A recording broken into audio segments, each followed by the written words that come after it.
Soy un misionero que ha pasado la mayor parte de su existencia trayendo el mensaje del Evangelio a esta tierra lejana. Solo Dios sabe si habré sido capaz de ello. Ahora que he entrado en la fase de la existencia que poéticamente podríamos llamar del otoño avanzado, he decidido escribir unos apuntes, unas notas, unas reflexiones para dejarlas a los que llegarán detrás de mí. Nací en Cúcaro Bétere, en el corazón del Chilento, entre las montañas que ven el Golfo de Palinuro, y entre los recuerdos olvidados o escondidos, en medio de las brumas del pasado, de uno me acuerdo siempre, del encuentro que cambió definitivamente mi vida.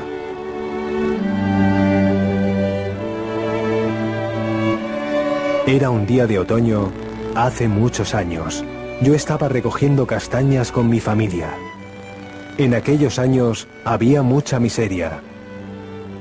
Este fruto permitía a la gente pobre como nosotros sobrevivir al largo invierno. Levanté los ojos y vi a un joven sacerdote. «Buenos días», dijo. Mi padre, quitándose el sombrero, contestó: «Buenos días, padre». Perdone nuestra sorpresa, pero por aquí hacía tiempo que no veíamos a un sacerdote. Sonrió y por un instante me miró. A veces sucede que encontrando a alguien sientes una emoción que no sabes explicarte. Es un sentimiento de simpatía y al mismo tiempo de confianza sin límites. Creo que los anglosajones lo llaman un feeling. Es lo que sentí la primera vez que vi al padre Nicolás Cervone, el que pronto se convertiría en el párroco de mi pueblo. Entonces no habría imaginado que este sacerdote hubiera tenido tanta importancia en mi vida futura.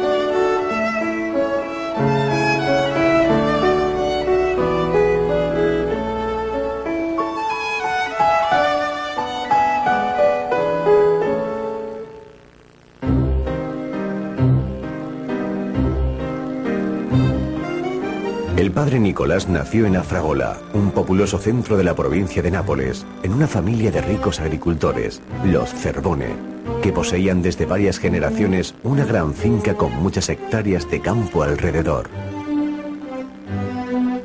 Se hizo sacerdote en 1916, al final de una gran guerra en la que prestó sus servicios, primero como soldado, luego como capellán militar.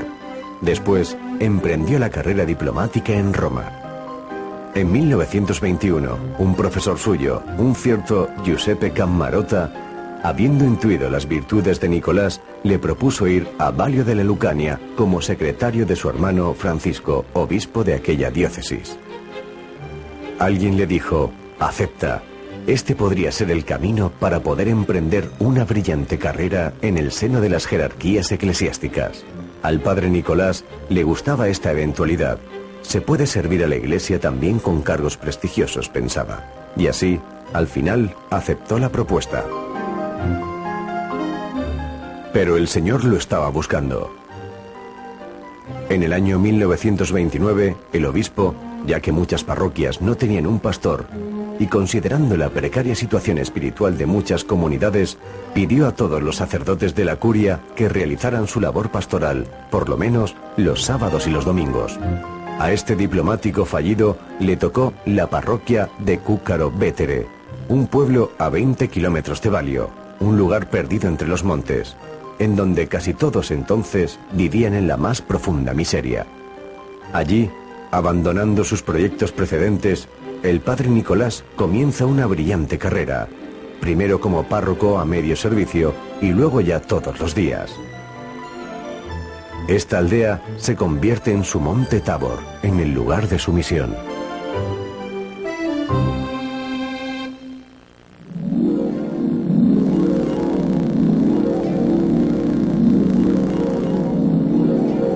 Recuerdo que cuando el padre Nicolás hacía de párroco por unos días, yo subía con mi amigo Pascual, el campanero del pueblo, al campanario para esperar su llegada. Vigilaba por la ventanilla y en cuanto veía la nube de polvo que levantaba su descoyuntado automóvil, avisaba a Pascual que se colgaba de las cuerdas y las campanas repicaban por el valle. La gente, y en particular las mujeres de la Acción Católica, corría a recibirle. Luego todos juntos íbamos a la iglesia a rezar el rosario y a preparar la liturgia del día siguiente.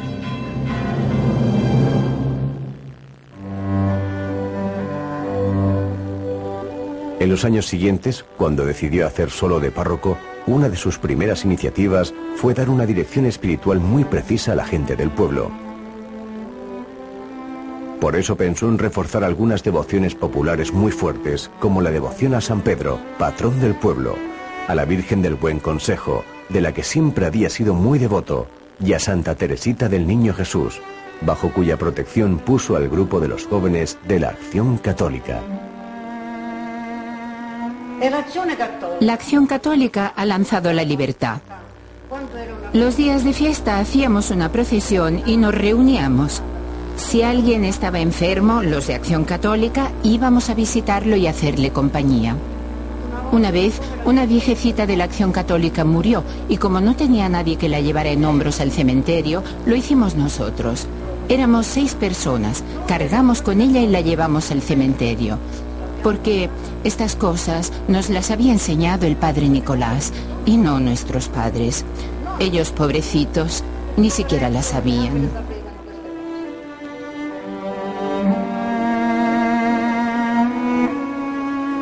La guía, el alma y la responsable de la Acción Católica, era una señorita del lugar muy querida y capaz, Chiarina Oristanio. La gente la llamaba Doña Chiarina, pertenecía a una de las familias más ricas del pueblo. Era una muchacha inteligente y buena, un modelo que muchas chicas del pueblo querían imitar. Atraída por la vida contemplativa, había deseado muchas veces hacerse monja, pero no pudo realizar su proyecto debido a la oposición de sus padres, sobre todo de su madre, que la quería para sí. A modo suyo, quería protegerla porque estaba convencida de que la vocación religiosa era una opción sin esperanzas que no la habría hecho feliz. Chiara rezaba y esperaba serenamente que Dios le indicara el camino a seguir.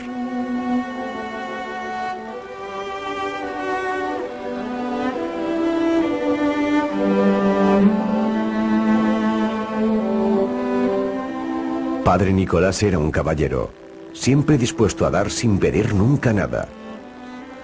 Como pastor, se esforzó en unir el deber de guía espiritual al de animador social.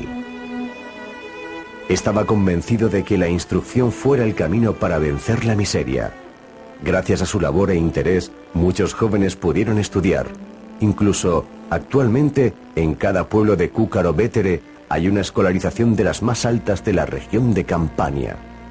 Se io dovessi dare un giudizio compiuto su Don Nicola, direi che è stato... Si yo tuviera que dar un juicio sobre el padre Nicolás, diría que fue un sacerdote que vivió en sintonía perfecta con la comunidad. Un sacerdote que nunca se apartó de ella. Para él la comunidad no era solo este pueblo, sino que lo era cualquier ciudadano que necesitara una referencia, una mano, una atención o una mirada. Ponía una constante atención. El aspecto en el que estaba más decidido e interesado era el de los jóvenes. Costantemente la sua attenzione era quello dei giovani. Per lui il ruolo di tutti. Para él, Todos los que tenían responsabilidades públicas o sociales tenían el deber de cuidar de los jóvenes, de su educación y de su crecimiento. La historia de Cúcaro, sin el padre Nicolás, probablemente hubiera sido diferente. Había organizado Cúcaro como él lo deseaba. La gente podía hablar libremente y salir de sus casas. En cambio, antes era diferente. La gente tenía miedo de hablar. Devo esprimergli un grazie che non è mai venuto meno nei miei... Siempre he pensado que debo darle las gracias porque seguramente si he podido acceder a esta profesión, si he podido alcanzar cualquier modesto objetivo, lo debo, sobre todo, al padre Nicolás. Lo devo, se non esclusivamente, in larga parte a Don Nicola. Padre Nicolás fue un anticipador, un pionero del estilo pastoral que 30 años después es el normal de la Iglesia después del concilio. Decía, ¿cómo podemos predicar el Evangelio? Los valores de la solidaridad que el cristianismo proclama a gente hambrienta que vive en la miseria. Hay que sacarles de esto y darles dignidad de hombres. Pero para hacerlo, necesitaba a alguien que lo ayudara. Alguien dispuesto a ir a donde la vida es más dura y el acceso más difícil. Tras una experiencia negativa con una congregación de monjas que se quedaron en el pueblo solo un año, decidió, en 1932, fundar él mismo una congregación local, pensando enseguida en las jóvenes de Acción Católica y en su responsable, doña Chiarina.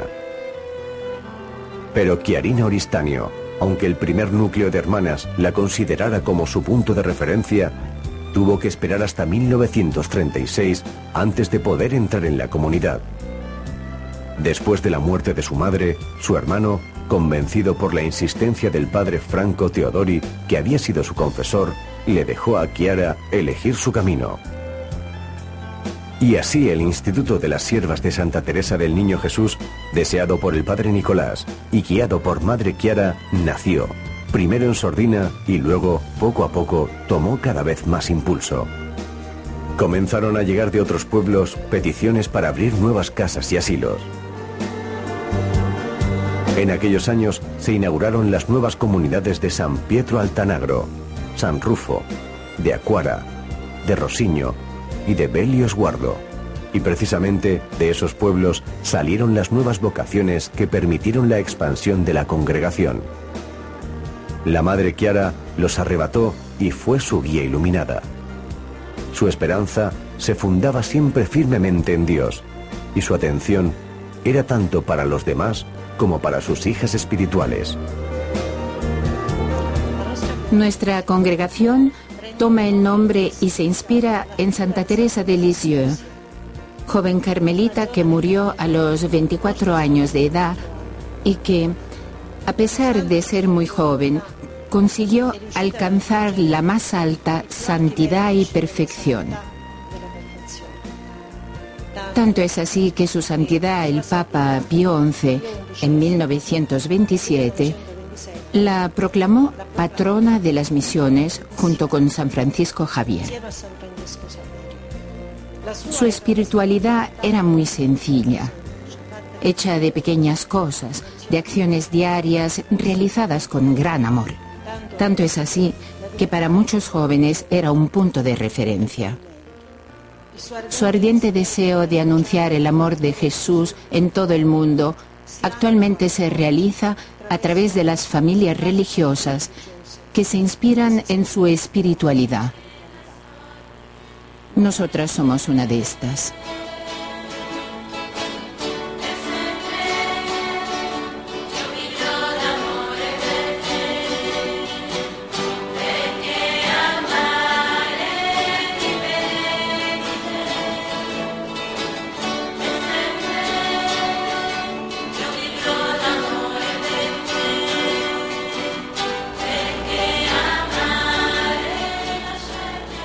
Os cuidaréis de la gente e iréis a las zonas más rurales y abandonadas en donde la vida es más dura. No os negaréis a ir a donde la llamada no ha sido acogida por otras congregaciones por el temor de las dificultades. Este es el carisma que el padre Nicolás y la madre Chiara deseaban para las siervas de Santa Teresa.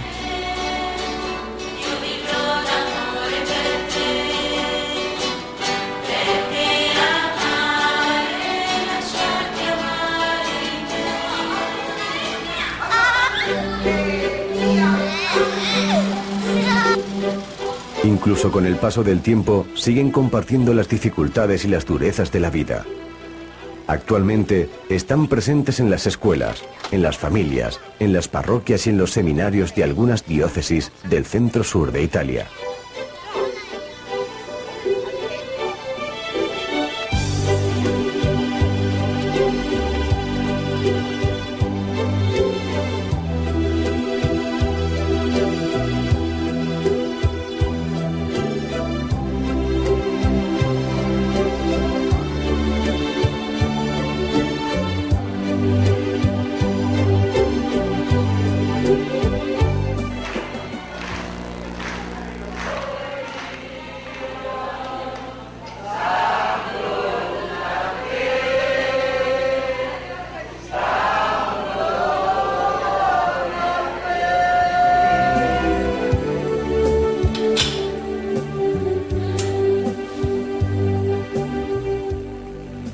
El objetivo de su misión es testimoniar el amor de Cristo a los hermanos y como niñas de Evangelio viven su consagración religiosa amando a Dios incluso para quienes no lo aman.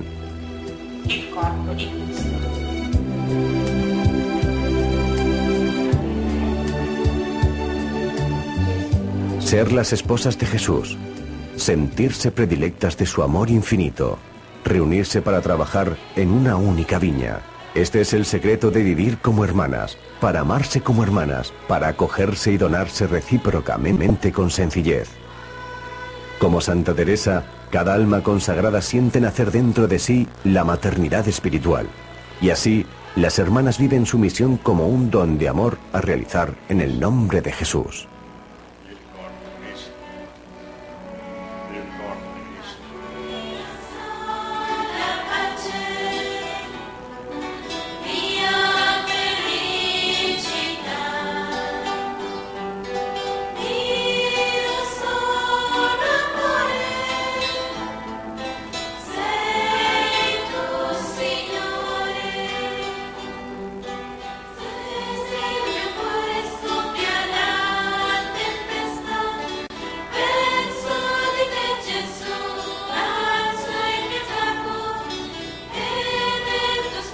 Nuestros hijos son personas que Jesús nos pone por los caminos del mundo a donde Él nos envía para amarlos. Y como una madre piensa siempre en el hijo más indefenso, las siervas tienen una especial preferencia por los más débiles y necesitados. Su vida y su historia es como un gran mosaico al que han intentado e intentan añadir cada vez nuevas piezas hechas de pequeños gestos de amor conscientes de la debilidad y de la fragilidad de la condición humana.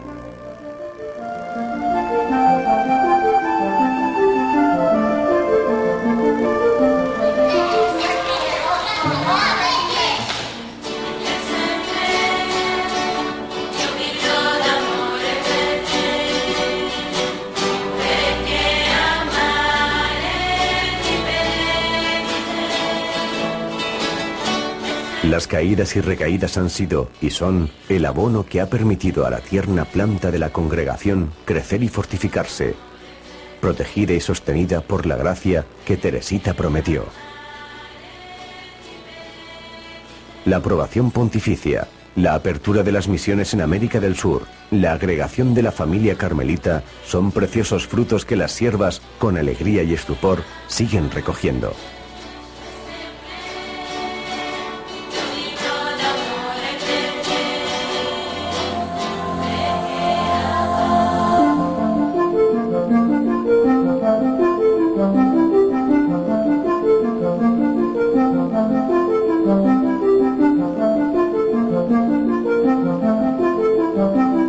Si bien bien actualmente en Italia, por lo menos desde el punto de vista económico. La situación ha mejorado mucho en otras partes del mundo, sobre todo en los países marcados por el subdesarrollo y por la explotación. Desgraciadamente existe pobreza espiritual y material. Actualmente las hermanas están presentes en 2 países de América, Perú y Brasil. La misión del instituto fue desde el principio uno de los sueños del padre Nicolás y de la madre Chiarina. Lo que ellos no consiguieron realizar, lo han realizado sus religiosas. En el año 1980, en un momento de gran crisis de vocaciones, del sur de Brasil y precisamente de la diócesis de Santos, llegó la petición de enviar un grupo de monjas para ayudar a las paupérrimas comunidades locales. Fue una decisión temeraria, pero el carisma de las hermanas no permitía dudar. 4 religiosas partieron de Italia y llegaron a São Sebastião el día 18 de enero, comenzando a prestar sus servicios entre la pobre gente del barrio de Topolandia. Con este acto de generosidad y de esperanza, que a muchos parecía por lo menos arriesgado, comenzó una era nueva. Las aflojadas velas de la nave inmóvil de la larga temporada de bonanza comenzaron a hincharse. Y no solo llegaron nuevas vocaciones a la tierra de misión, sino que en la misma Italia algo comenzó a cambiar. Es el milagro de quien da sin esperar nada a cambio.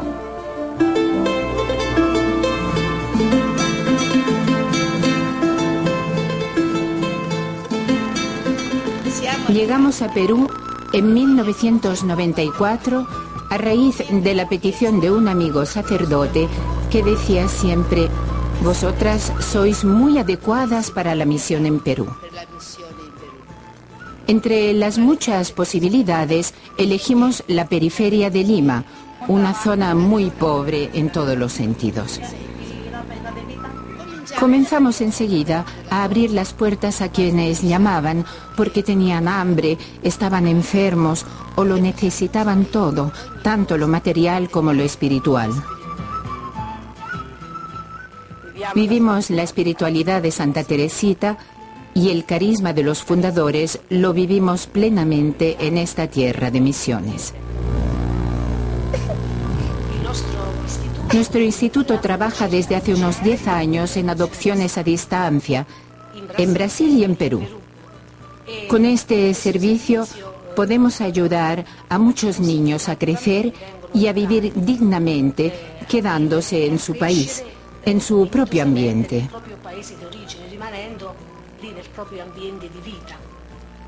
Una pequeña aportación, como el coste diario de un café, puede convertirse en algo grande, como construir el futuro de un niño y de un pueblo. Con las adopciones a distancia, muchos niños pueden crecer con la esperanza de un futuro mejor. Conseguimos dar auténtica alegría a muchos niños que viven momentos de gran necesidad económica aquí en Perú. Los apoyamos comprando directamente comida para los niños adoptados y también para sus familias. Por ejemplo, cuando comienza el año escolar, compramos lo que necesitan para la escuela: cuadernos, plumas, colores y todo. El uniforme aquí es obligatorio. Todas las escuelas lo tienen. Quien no tiene uniforme no puede acceder ni al colegio ni a la escuela primaria. El año pasado tuvimos la gran alegría de comprar a la mayoría de los niños adoptados zapatos de piel. Aquí muy pocos los poseen. Normalmente los niños llevan las ancas. Hemos tenido por primera vez la gran alegría de verlos con zapatos.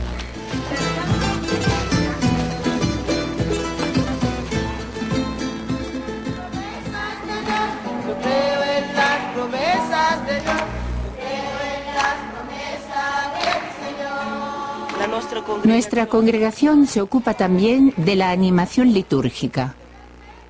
Hemos nacido en la parroquia y estamos al servicio de la parroquia.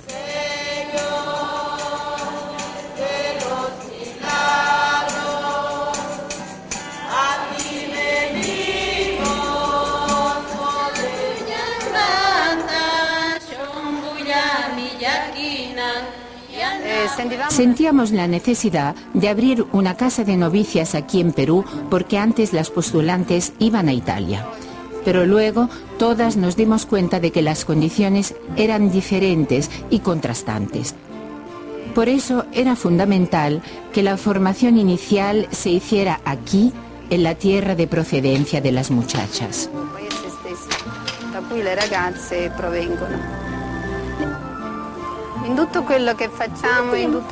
En todo lo que hacemos y realizamos, intentamos mantener muy viva y muy concreta, casi visible, diría, aunque parezca exagerado, pero es así, la presencia de nuestros fundadores, la Madre Chiara y Monseñor Nicola Cerbone, que desde el cielo nos ayudan y sostienen nuestra labor y nos bendicen para que nuestra congregación pueda seguir creciendo según el plan divino y los deseos y esperanzas de la Iglesia.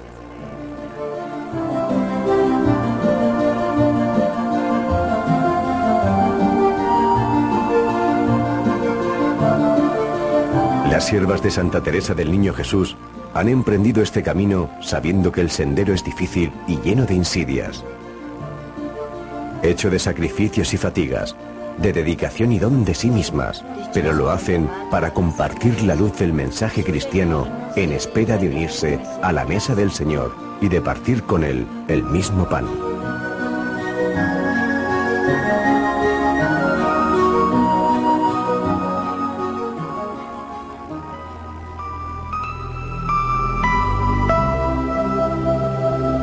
Encontrar por el camino de la vida testigos que sepan indicarte el camino a seguir es un privilegio de pocos. Por eso debo dar gracias a Dios. Cúcaro era pobre, espiritualmente, culturalmente y económicamente. Pero el padre Nicolás y la madre Chiarina afrontaron esta pobreza encontrando soluciones. Cúcaro no tenía vida. Ellos la hicieron renacer. Y de este pequeño pueblo de provincia, perdido entre los montes, la pequeña luz de su amor caminó por las tinieblas de la noche, cruzó el océano e iluminó a muchas personas dándole 1000 razones para creer que la vida tiene también un mediodía bello y radiante. Sus vidas, vividas con humildad y a escondidas, donadas a los demás, han sido fecundas. Han sido la semilla que muriendo ha permitido a la planta crecer y desarrollarse. Esta ha sido la enseñanza, la vía trazada, el camino a recorrer. Un camino que comencé hace mucho tiempo y que me ha llevado lejos. De los Apeninos a los Andes, como la historia del libro Corazón. Una vida para dar a conocer a esta gente el mensaje de Jesús. Yo soy el camino, la verdad y la luz. Quien cree en mí alcanzará la vida eterna.